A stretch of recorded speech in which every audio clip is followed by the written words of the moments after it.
We do have some important news, some breaking news, everybody. The White House is under attack. That's right. The White House is currently under attack. Here's a scene from the White House. Yes, demolition is in place on the White House. The White House currently being destroyed, but not by Tren de Aragua or MS-13 or Antifa. No, by Donald Trump himself. So Donald Trump tweeted out yesterday, "I am pleased to announce that ground has been broken on the White House grounds to build the new big, beautiful White House ballroom. Completely separate from the White House itself, the East Wing is being fully modernized as part of this process and will be modernized." Yes, by modernized, he means, yes, destroyed. Will be fully modernized as part of this process and will be more beautiful than ever when it is complete.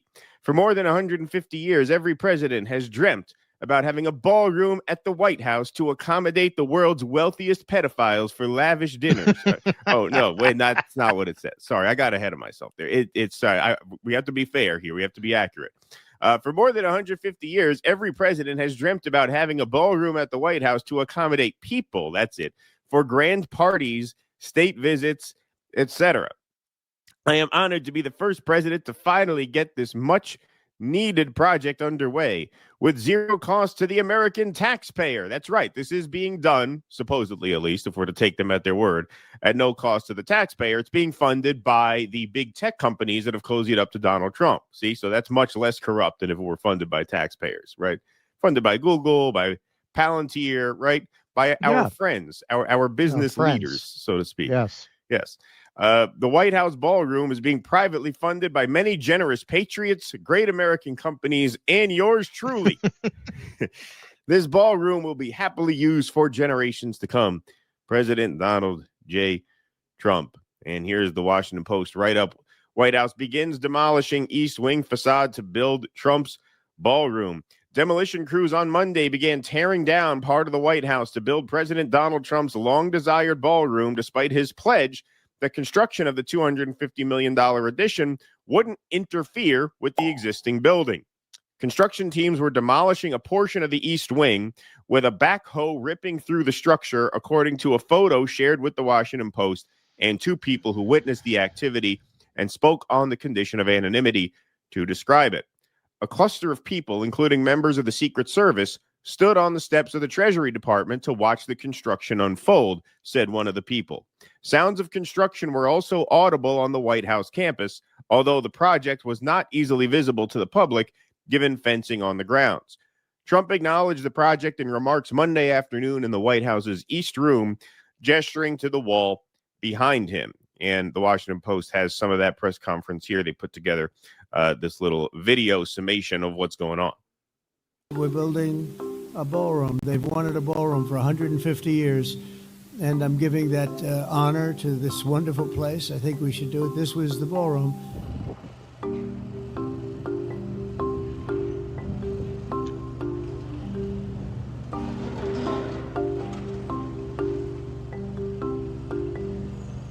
It's right on the other side. You have a lot of construction going on, which you might hear periodically. It's our understanding that at least 3 of the interns that have been assaulted by my predecessors, it happened in the East Wing. Jack Kennedy, and then of course Bill Clinton. So these are horrible memories, and we wanted to honor them by tearing down places where these horrific incidents occurred.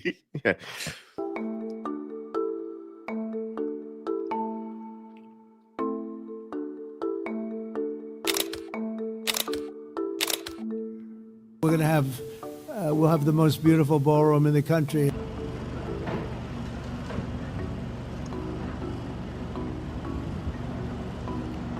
They should name it the Coinbase Ballroom. Yeah, right. The Coinbase Ballroom. So you'll have drinks, the cocktails, Hawk Ballroom.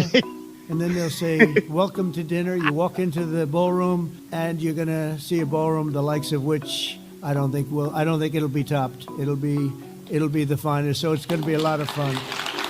It'll be a lot of fun. So here is a bit more. This is from the AP. This is about a minute. This takes you inside the East Wing, some of which is now going to be no more. Our beautiful, cherished East Wing I'm just doing what Fox News would have done if Obama had done this. Yes. All the history in there, all the American history in there. To see a president so arrogantly disrespect our heritage in this way is really disgraceful. That's what Fox News would have said if this were done 15 years ago. I'm just trying to balance. Some people say there was a desk there that still had sweat from Barbara Bush's ass cheeks on it. But, I had the desk moved. I don't see it myself. Yes, and that is now lost to history thanks to Barack Hussein Obama. Piece of the White House is disappearing. Demolition of the East Wing has begun, making way for President Trump's new $250 million ballroom. Franklin Roosevelt constructed the primary structure of the East Wing in 1942, and it's long served as the main entry point for guests and tourists. It was designed as a graceful passage toward the White House residence, lined with portraits of first ladies and framed to the south by the Jacqueline Kennedy Garden. Beyond its historic halls, the East Wing also houses the office of the First Lady and the White House Social Office. The White House on Monday started tearing down part of the East Wing to build President Donald Trump's ballroom. The Republican president has said he's adding a 90,000 square foot ballroom because the East Room, the largest room in the White House with an approximately 200-person capacity, is too small. Trump said the ballroom will fit 999 people. Much bigger and better. The article continues. After a photograph of the demolition was first published Monday by the Washington Post and drew wide attention, the Treasury Department on Monday evening instructed employees not to take and share photos of the White House construction without permission, according to a person who spoke on the condition of anonymity to detail an internal email. The Treasury Department's headquarters is next to the White House, with some of its offices providing a close view of the East Wing.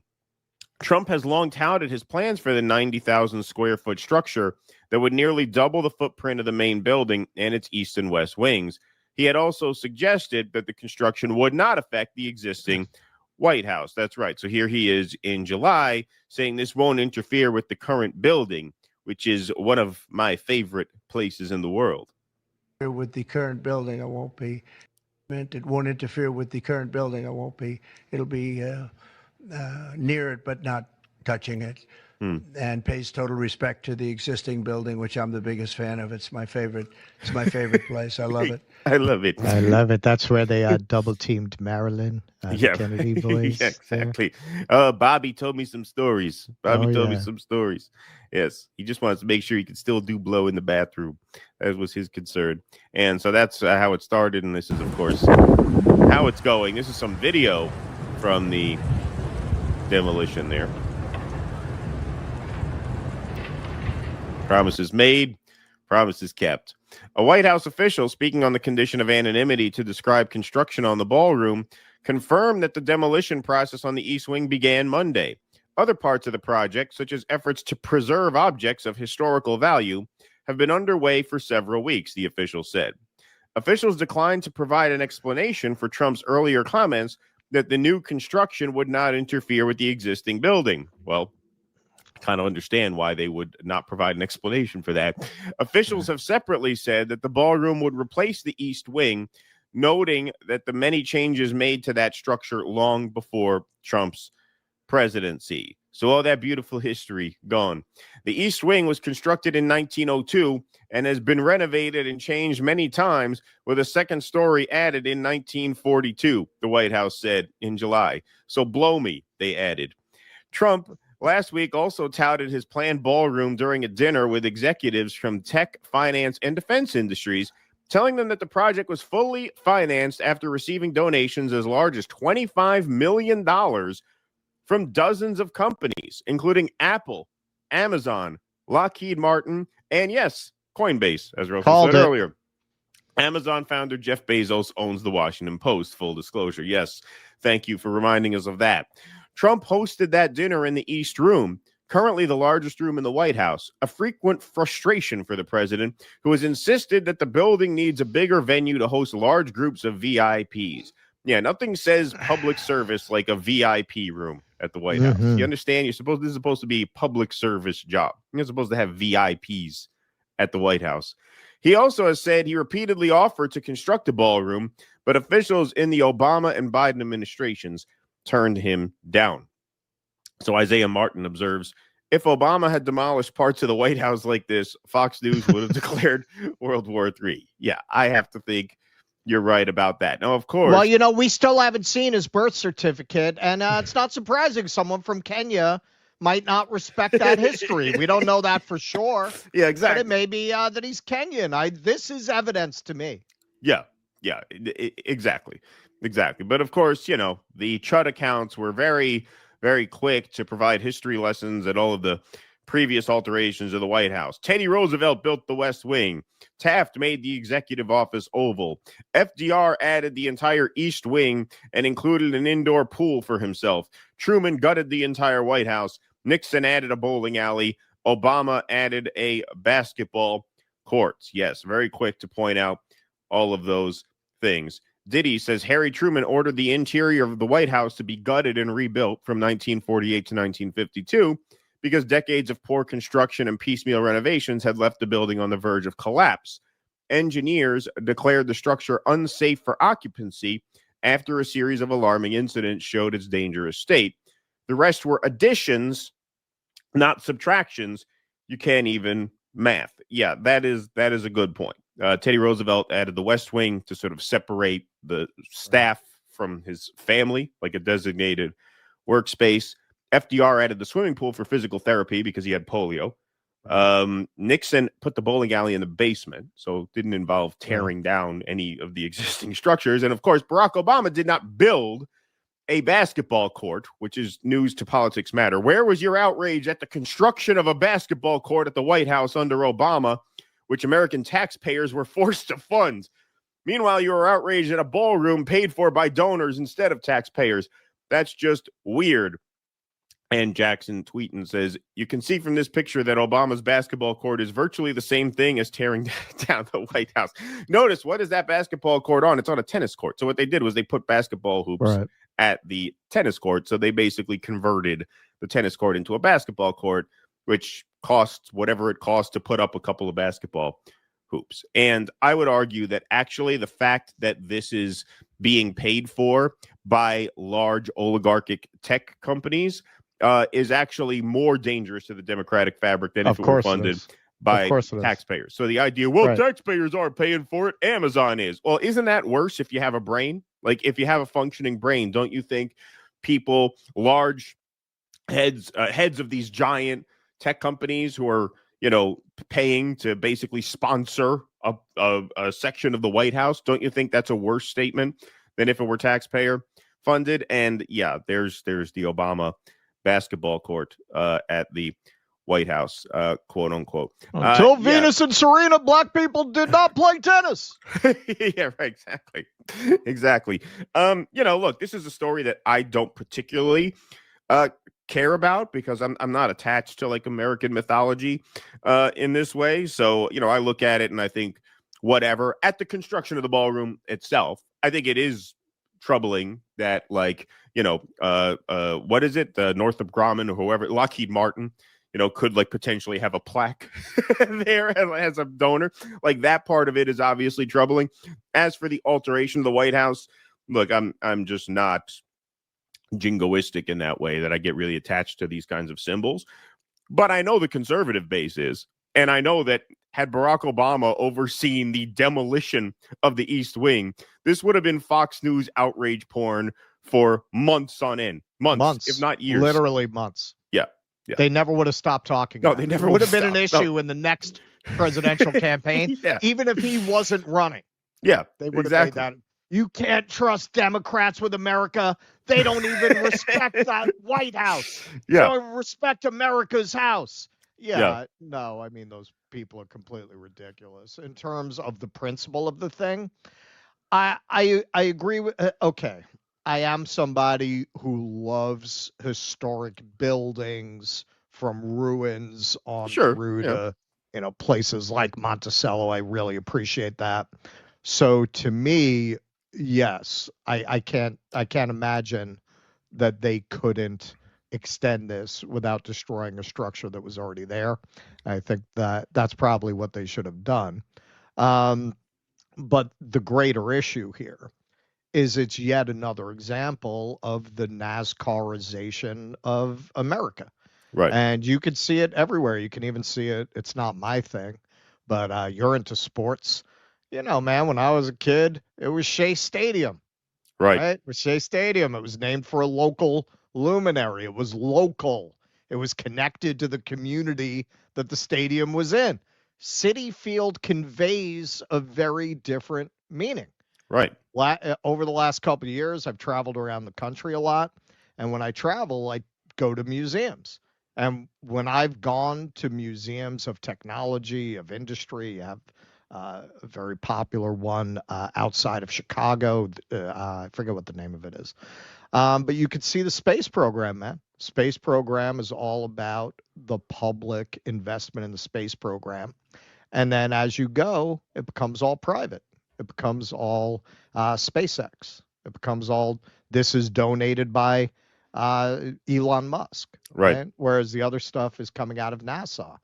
That is representative of something that was core to the American identity that has been lost. You know, the federal style of architecture was partly intended to eliminate the classist implications of the raised stoop, so that you wouldn't be elevated above other people. That's why real federal style buildings, they either have a very low stoop or none, or it's right at street level, so you're not above the people. This is there were elements in the American Revolution that we would recognize today as very communist, really. There was a sub-faction called the Levelers that felt that all the income and wealth and land should be redistributed. Like, that was already germinating there. Now, of course, Alexander Hamilton wound up kind of having his way in terms of the economic direction of the country. But that basic idea of egalitarianism, that we had a revolution and that it was a people's revolution, whatever the realities in terms of how different groups have been treated, that was part of how Americans thought of themselves. And you see it in the way that they handled public works projects. They had a very proprietary, this belongs to the people vision, frankly, not very different from the Soviets in terms of the way that they saw the government projects as being the people's. Right. Sure. Americans had that concept. And yeah, you've seen it in sports where you see all these stadiums are named for donors. We just had this in New York at Lincoln Center, where they renamed Geffen Hall for no, not Avery Fisher Hall. They just renamed it Geffen Hall. They opened it up for donation, and then they renamed it. Could have been worse. Could have been Apple Hall, but yeah. Eli Lilly Hall. But selling these things off to the highest bidder, that's not how we used to do it. And doing that at the White House, it sends a message. It conveys something to people about who you are to look up to and admire. And these are no longer great civic leaders. These are no longer great figures in history. These are your corporate owners, your corporate masters. Yep, indeed. Please clap.